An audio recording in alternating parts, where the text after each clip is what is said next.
Hello and welcome to DUBOR, the global leader in release agent technology. DUBOR also produces bespoke spraying machines for applying release agents. This video serves as a step-by-step guide to operating and maintaining the TSA5 hand-operated spraying machine.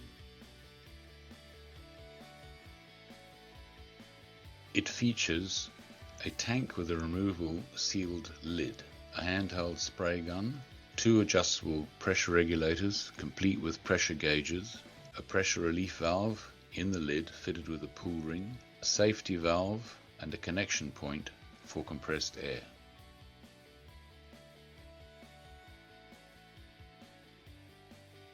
To fill the tank with release agent, follow these steps.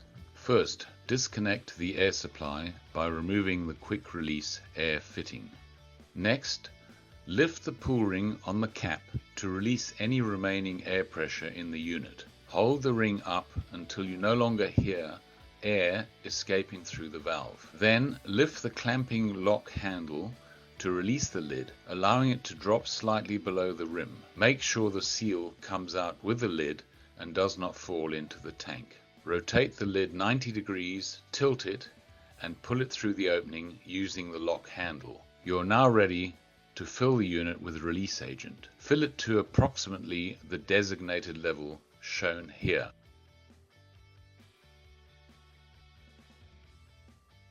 Finally, replace the lid, ensuring the seal is properly fitted. Lower the lid into place, rotate it 90 degrees, and push down the clamping lock handle to secure and seal the lid. Then reconnect the air supply to the unit.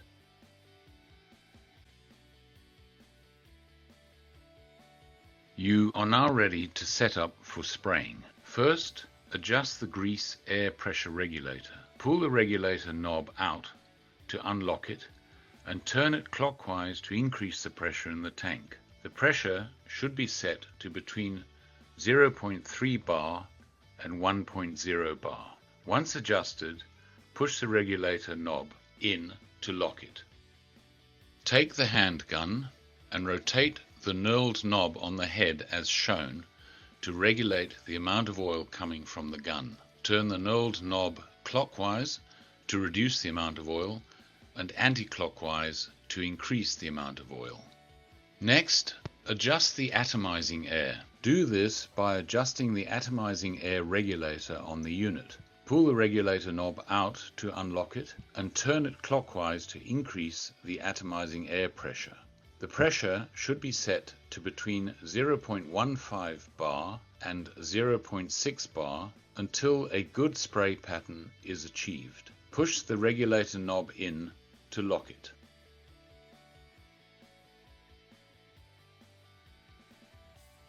Trial spray to test the settings. It is important to get the gun positioned at the correct height above the pan.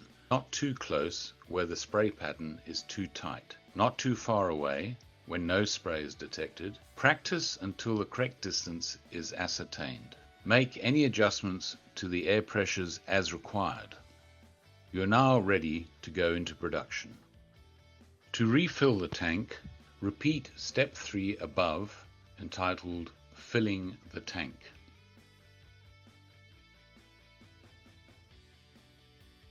At the end of production, the operator may wish to store the unit. To prepare for storage, please follow the shutdown procedure. Firstly, unlock both pressure regulators and turn them anti-clockwise until the pressure gauges read 0. Then disconnect the main air supply by disconnecting the quick release coupling.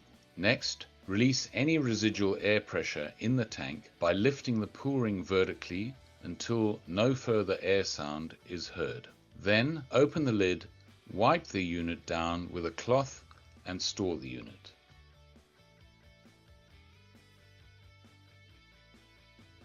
Let us now have a look at the cleaning requirements and procedures for the TSA5. Before commencing any cleaning operations, follow the shutdown procedure outlined above. Ensure that the air supply is disconnected from the unit and that the pressure in the tank has been released.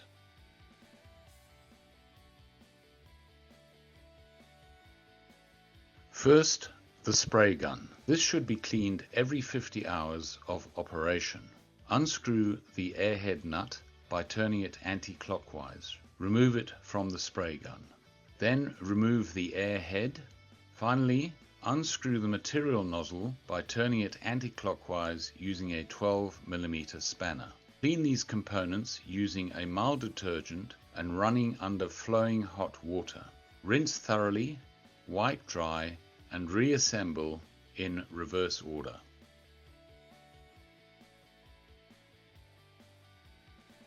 The tank exterior should be cleaned to remove any loose debris. Using the cleaning brush provided, special care should be taken to clean the following areas with mild liquid soap and water: the brackets on top of the tank lid, the slots and indentations on the safety valve, the openings and indentations on hose fittings and hose clamps, and the openings in the instrument box fastener strap clamp. Then the entire unit should be wiped clean using a cloth, warm water and a mild detergent.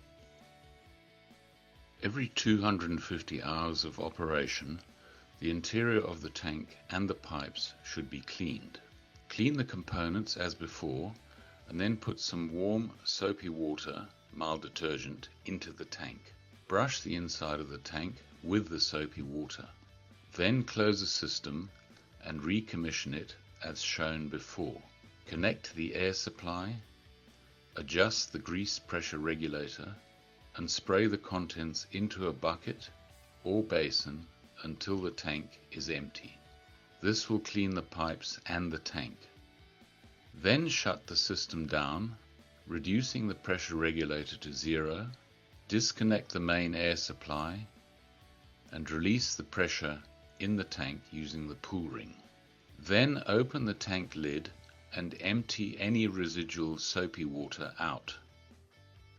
Then fill the tank with clean, warm water, rinsing it a few times. Fill the tank again with clean, warm water, close the lid, connect the air, adjust the grease pressure regulator, and use the gun to spray into a bucket or basin until the soap has been cleared from the system.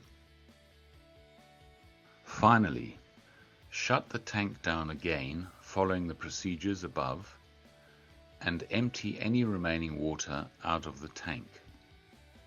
Fit the lid again, connect the air supply and adjust the grease pressure regulator. Using the spray gun, empty the tank completely using just compressed air until all the liquid has been removed from the system. Then shut the system down, reducing the pressure regulator to 0, disconnect the main air supply, release any residual air pressure in the tank by lifting the pull ring vertically, then open the lid, wipe the unit down with a cloth and store the unit.